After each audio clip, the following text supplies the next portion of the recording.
I'm going to talk about Atlanta, Georgia, which will have 3 CCP members instead of now roughly 12. Well, now 12, for sure 12.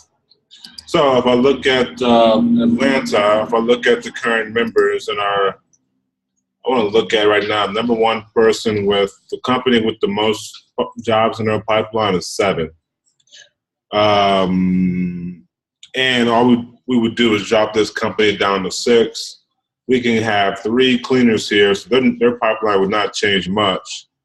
Looking for, these are all different companies actually, so we will remove companies that Grace has not worked with or not customers with.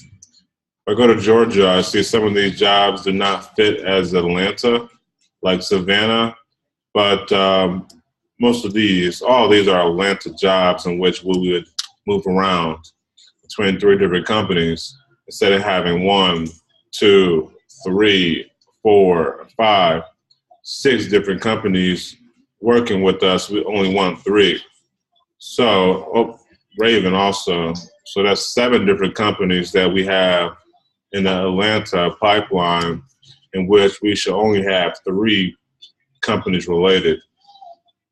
If we look at our awarded jobs, there's a company actually with the most awarded jobs ever with us, and he's out of Atlanta also. You see Alpharetta,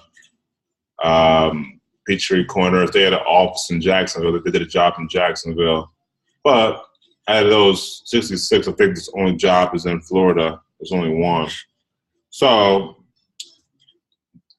what this says is number 1 cleaner in the network comes from Atlanta. As you see, they're no longer in the network. They're not on any deals. It's also another company with a high number of jobs in the Atlanta area, I think. And that company has 11. They were in the network for a few months back when we first started business. They had 11 jobs.